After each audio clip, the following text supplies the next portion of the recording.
Please be seated, ladies and gentlemen.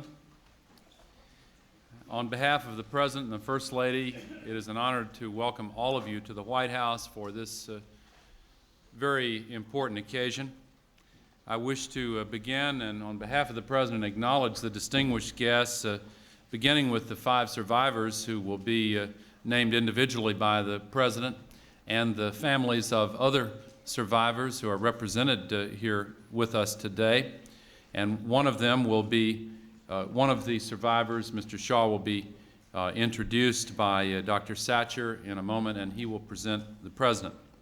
I wish to acknowledge the many members of Congress who are present. Senator John Glenn, the chair of the Congressional Black Caucus, Congresswoman Maxine Waters, the congressman representing the district from which most of these individuals traveled, Congressman Earl Hilliard, and Congressman Louis Stokes, who figured prominently in the effort to address this injustice, and some 35 other members of the Congressional Black Caucus, all of whom worked together tirelessly to make certain that the people of the United States of America were made fully aware of the need for the step the President is taking today. Members of the Cabinet, Transportation Secretary Rodney Slater and Labor Secretary Alexis Herman. Other distinguished guests, I can't mention all by name, but there are the heads of a great many prominent African American organizations in the United States of America, the heads of many organizations formed to battle against the threat of AIDS, organizations that have also been prominent in this effort. Individuals such as Dr. Henry Foster, Dr. Benjamin Payton, president of Tuskegee University, and dozens of other extremely distinguished prominent guests, too many to acknowledge individually. 6 decades ago, indifference and injustice combined to begin to write one of the most shameful chapters in the history of American medicine. Of course, the infamous project called the Tuskegee Study of Untreated Syphilis in the Negro Male. In 1932, America's Public Health Service set out to study syphilis, but it pursued this worthy goal in a manner that was irredeemably cruel. Several hundred African American men the Public Health Service recruited at churches and clinics and farms were used in the study. Most of these men had syphilis. None of them knew their bodies harbored this disease. And then the Public Health Service followed the men's lives, watched how the disease developed, all the while withholding medicine, withholding treatment of any kind for these innocent American citizens. Medical professionals willingly, intentionally let human beings suffer from a treatable and then later a curable illness.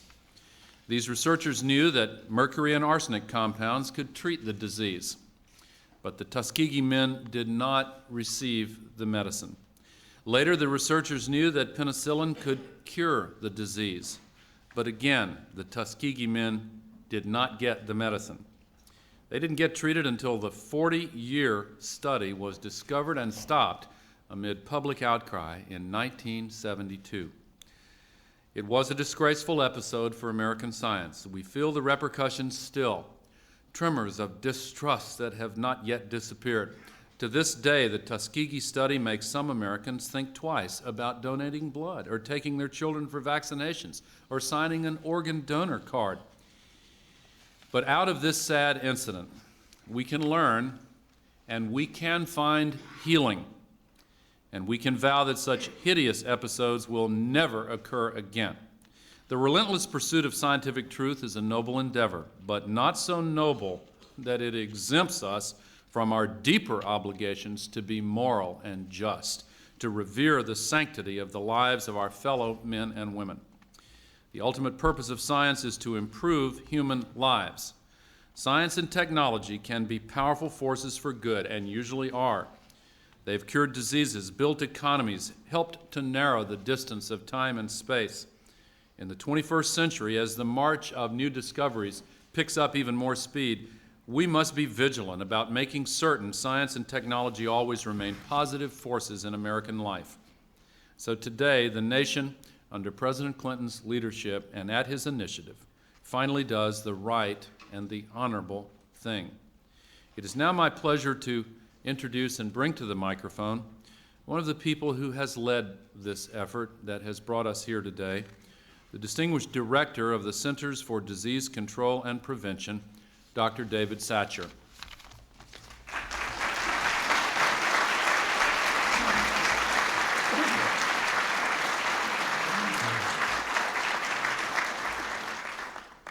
Thank you, Mr. Vice President. Mr. President, I'm honored to be here today with you and all of our distinguished guests.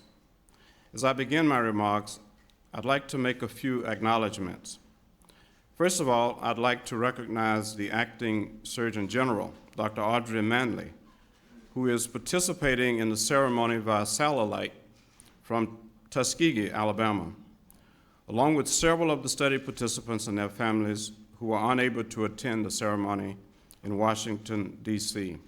So our satellite downlink is working. I want to especially thank the Secretary of Health and Human Services, Donna Shalala, who is giving a commencement address and could not be with us today. But her leadership has allowed us to raise the standards of human research. And finally, I would like to thank President Clinton for his courage, his commitment, and vision in bringing us together so that we can make a new beginning. We see it as an opportunity to start again, sensitized by the lessons we have learned from past mistakes and continuing to enhance our mission to protect the public's health. Today is an historic event. As our president acknowledges the tragedy of the U.S. Public Health Service syphilis study in Tuskegee and apologizes on behalf of the government for decisions made many years ago that still haunt us, we open a new chapter in public health. The U.S. Public Health study of untreated syphilis in the Negro male was wrong for many reasons.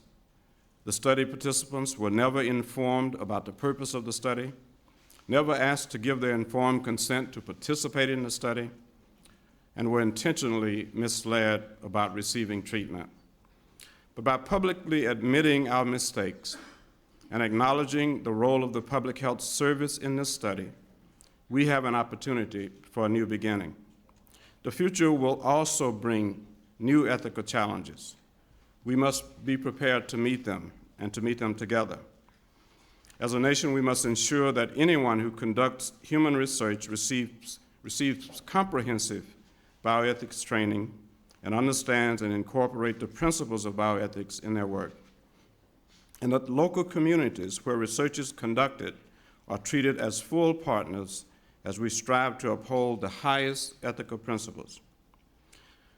But if history has taught us anything, it is that these principles are meaningless if we don't apply them fairly and equally across all lines of race, religion, gender, and ethnicity. The race for scientific discovery is important, but must never overshadow our commitment to human dignity. We must hold ourselves to the highest ethical standards, never stop monitoring our progress, and always be open to public scrutiny and willing to admit our mistakes.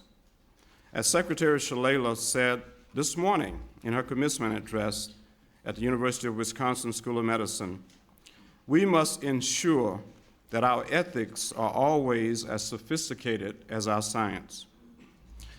So to the survivors and their spouses and family members who are watching from Tuskegee, Alabama, and those who are here with us in Washington, D.C., we want to thank you for your willingness to participate in today's ceremony. You are allowing us to come together, and you're giving us this opportunity to chart a new beginning. It would have been easy for you to take a cynical attitude towards this event. Instead, by being here today, you express hope for the future, the kind of hope which we need to transmit to our children.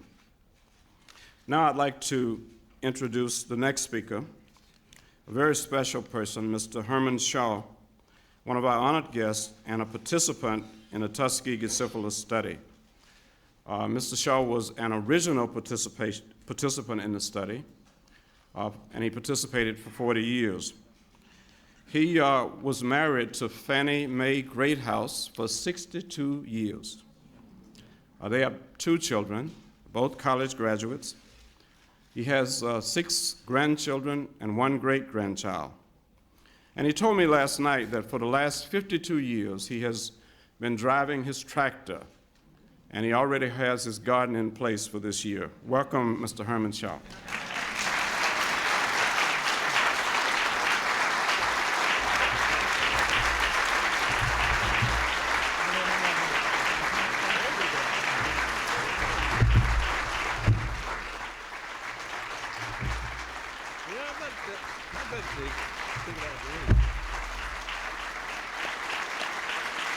Thank you.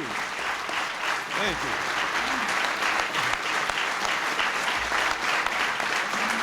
Thank you very much.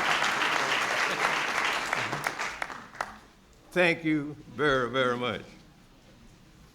On behalf of all the survivors who have today and those who could not attend, and on behalf of their heirs, my fellow participants who have died, I wish to thank Mr. President Clinton. Thank you very much for inviting us to the White House. It has been over 65 years since we entered the program. We are delighted today to close this very tragic and painful chapter in our lives. We were treated unfairly, to some extent, like guinea pigs. We were not pigs. We were not dancing boys as we were projected in the movie on Miss Evers' Boys. We were all hard-working men and not boys, and citizens of the United States. The wounds that were inflicted upon us cannot be undone. I'm saddened today to think of those who did not survive and whose families will forever live with the knowledge that their death and suffering was preventable. Mr. President, we too also want to thank our lawyer, Attorney Fred Gray, who has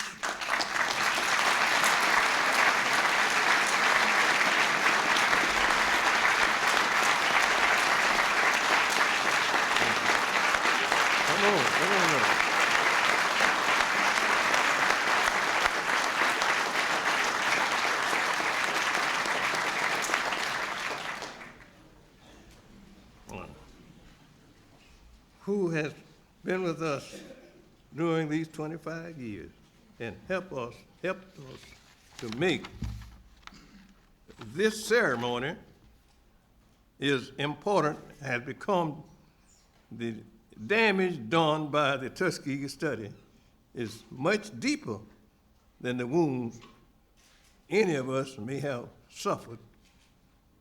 It speaks to our faith in government and the ability of medical science to serve as a force for good. As I said at the press conference in Shiloh Baptist Church in Tuskegee, Alabama, on April the 8th, in addition to the apology, we want to construct a Tuskegee permanent memorial, a place where our children, grandchildren, will be able to see the contribution that we and others made to this country. I'm glad that I have help from the Tuskegee Human Rights Multiple Center, which will be for the purpose of creating such a lasting memorial. In my opinion, it is never too late to work to restore faith and trust. So a quarter of a century after the study ended, President Clinton, decision gathered us here to allow us to finally put this horrible nightmare behind us as a nation, a most welcome decision. In order for America to reach its full potential, we must truly be one America. Black, red, white together, trusting each other, caring for each other, and never allowing the kind of tragedy which has happened to us in Tuskegee study to ever happen again. Mr. President, words cannot express my gratitude to you for bringing us here today, for doing so, doing your best to right this wrong tragedy, and to resolve the American should never again allow such an event to occur again. Ladies and gentlemen, I give you the President of the United States of America.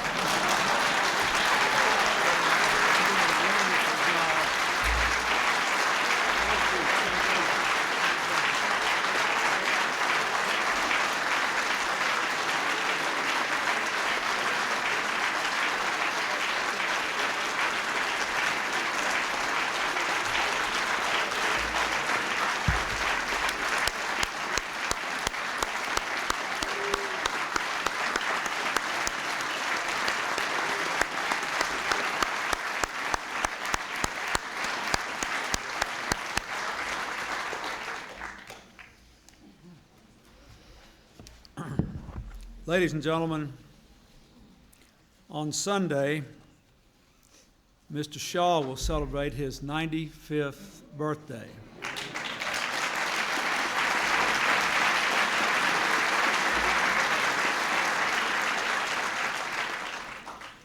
I would like to recognize the other survivors who are here today and their families. Mr. Charlie Pollard is here.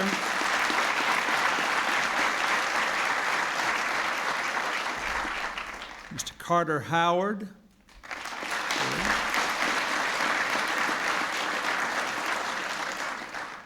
Mr. Fred Simmons.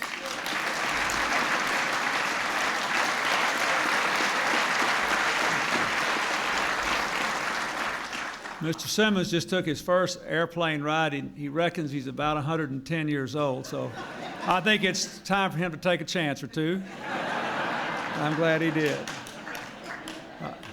And Mr. Frederick Moss, thank you, sir. Thank you, all of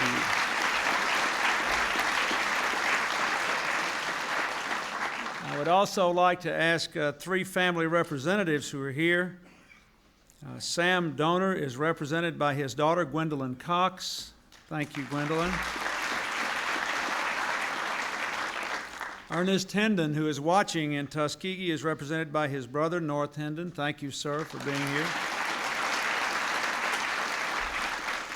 And George Key is represented by his grandson, Christopher Monroe. Thank you, Chris. I also acknowledge the families, community leaders, teachers, and students watching today by satellite from Tuskegee. The White House is the people's house. We are glad to have all of you here today. I thank Dr. David Satcher for his role in this. I thank Congresswoman Waters and Congressman Hilliard, Congressman Stokes, the entire Congressional Black Caucus, Dr. Satcher, members of the cabinet who are here, Secretary Herman, Secretary Slater, a great friend of freedom, Fred Gray. Thank you for fighting this long battle for all these long years. The 8 men who are survivors of the syphilis study at Tuskegee are a living link to a time not so very long ago that many Americans would prefer not to remember, but we dare not forget. It was a time when our nation failed to live up to its ideals, when our nation broke the trust with our people that is the very foundation of our democracy. It is not only in remembering that shameful past that we can make amends and repair our nation, but it is in remembering that past that we can build a better present and a better future. And without remembering it, we cannot make amends and we cannot go forward. So today, America does remember the hundreds of men used in research without their knowledge and consent. We remember them and their family members, men who were poor and African American, without resources and with few alternatives. They believed they had found hope when they were offered free medical care by the United States Public Health Service. They were betrayed. Medical people are supposed to help when we need care, but even once a cure was discovered, they were denied help, and they were lied to by their government. Our government is supposed to protect the rights of its citizens. Their rights were trampled upon. 40 years, hundreds of men betrayed, along with their wives and children, along with a community in Macon County, Alabama, the city of Tuskegee, the fine university there, and the larger African American community. The United States government did something that was wrong, deeply, profoundly, morally wrong. It was an outrage to our commitment to integrity and equality for all our citizens. To the survivors, to the wives and family members, the children and the grandchildren, I say what you know. No power on earth can give you back the lives lost, the pain suffered, the years of internal torment and anguish. What was done cannot be undone,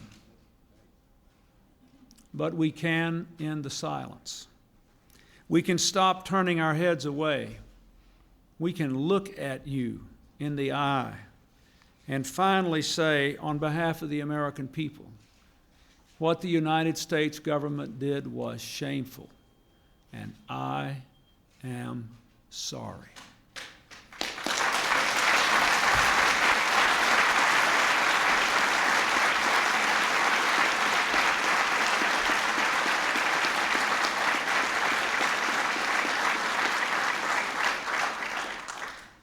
The American people are sorry for the loss, for the years of hurt. You did nothing wrong, but you were grievously wronged.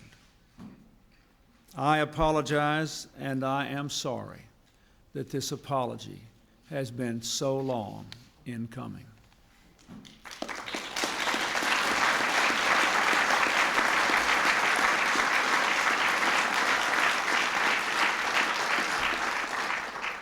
To Macon County, to Tuskegee, to the doctors who have been wrongly associated with the events there, you have our apology as well. To our African American citizens, I am sorry that your federal government orchestrated a study so clearly racist. That can never be allowed to happen again. It is against everything our country stands for, and what we must stand against is what it was. So let us resolve to hold forever in our hearts and minds the memory of a time not long ago in Macon County, Alabama, so that we can always see how adrift we can become when the rights of any citizens are neglected, ignored, and betrayed. And let us resolve here and now to move forward together. The legacy of the study at Tuskegee has reached far and deep in ways that hurt our progress and divide our nation. We cannot be one America when a whole segment of our nation has no trust in America. An apology is the first step, and we take it with a commitment to rebuild that broken trust. We can begin by making sure there is never again another episode like this one. We need to do more to ensure that medical research practices are sound and ethical, and that researchers work more closely with communities. Today, I would like to announce several steps to help us achieve these goals. First, we will help to build that lasting memorial at Tuskegee.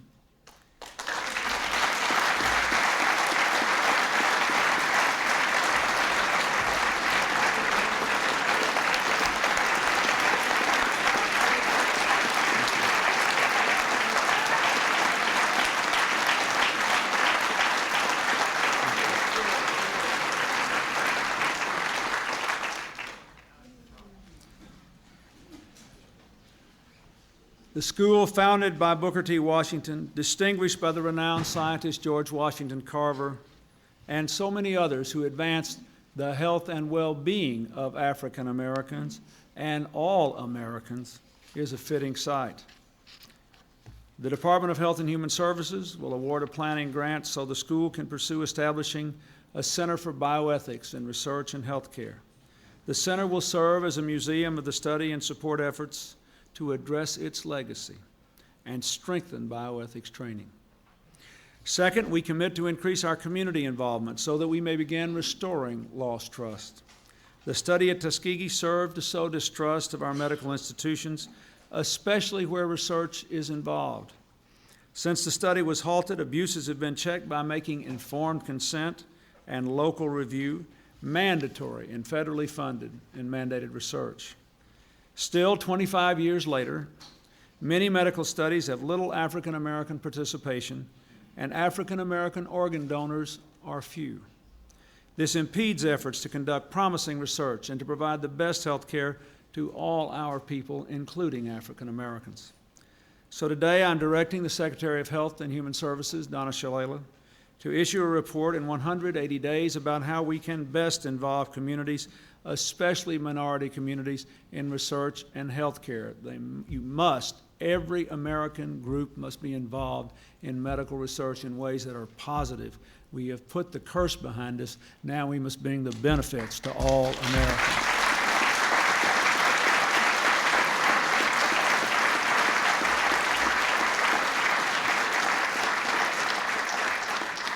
Third, we commit to strengthen researchers' training in bioethics. We are constantly working on making breakthroughs in protecting the health of our people and in vanquishing diseases. But all our people must be assured that their rights and dignity will be respected as new drugs, treatments, and therapies are tested and used. So I am directing Secretary Shalala to work in partnership with higher education to prepare training materials for medical researchers. They will be available in a year. They will help researchers build on core ethical principles of respect for individuals, justice, and informed consent, and advise them on how to use these principles effectively in diverse populations. Fourth, to increase and broaden our understanding of ethical issues in clinical research, we commit to providing postgraduate fellowships to train bioethicists, especially among African Americans and other minority groups. HHS will offer these fellowships beginning in September of 1998 to promising students enrolled in bioethics graduate programs. And finally, by executive order, I am also today extending the charter of the National Bioethics Advisory Commission to October of 1999. The need for this commission is clear. We must be able to call on the thoughtful, collective wisdom of experts and community representatives to find ways to further strengthen our protections for subjects in human research. We face a challenge in our time. Science and technology are rapidly changing our lives with the promise of making us much healthier, much more productive, and more prosperous. But with these changes, we must work harder to see that as we advance, we don't leave behind our conscience. No ground is gained, and indeed much is lost, if we lose our moral bearings in the name of progress. The people who ran the study at Tuskegee diminished the stature of man. by abandoning the most basic ethical precepts. They forgot their pledge to heal and repair.